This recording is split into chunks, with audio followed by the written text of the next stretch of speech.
Aranmula MLA Abin വർക്കിയുടെ വാഹനം അപകടത്തിൽപ്പെട്ടു എന്നുള്ള വിവരം കൂടി ഇതിനിടയിൽ പുറത്തു വരുന്നുണ്ട്. പത്തനംതിട്ട ഓമല്ലൂർ ഷട്ടർമുക്കിലാണ് ഈ അപകടം ഉണ്ടായത്. MLAയ്ക്കും കൂടെയുള്ളവർക്കും പരിക്കേറ്റിട്ടുണ്ട്. നിതിൻ തന്നെ ഇതിന്റെ വിശദാംശങ്ങൾ പറയും. നിതിൻ, ഈ പരിക്കേറ്റത് അല്ലെങ്കിൽ ഈ അപകടം ഉണ്ടായത് അത് എങ്ങനെയാണ്? പരിക്ക് ഗുരുതരമല്ലല്ലോ അല്ലേ?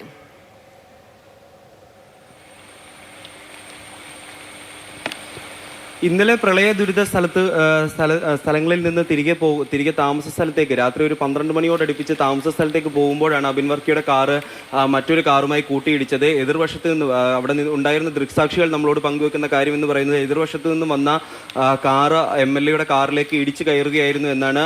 ഉടനടി തന്നെ ഇവരെ എല്ലാം തന്നെ ഹോസ്പിറ്റലിലേക്ക് മാറ്റി കോഴഞ്ചേരി മുത്തൂറ്റ് ഹോസ്പിറ്റലിലേക്കാണ് പെട്ടെന്ന് തന്നെ എത്തിച്ചത്. അവിടെ എത്തിച്ച് പ്രാഥമിക ചികിത്സകളൊക്കെ നൽകി. MLAയുടെ കൈക്ക് പരിക്കൊണ്ട് നമ്മളുടെ കയ്യിൽ അതിന്റെ ദൃശ്യങ്ങളുമുണ്ട്. അദ്ദേഹത്തിന്റെ ഇടത് കൈയുടെ ഒരു ഭാഗം മുഴുവൻ കെട്ടിവെച്ചിരിക്കുകയാണ്. കൂടെ MLAയുടെ കൂടെ ഉണ്ടായിരുന്നവർക്കും പരിക്കേറ്റിട്ടുണ്ട്.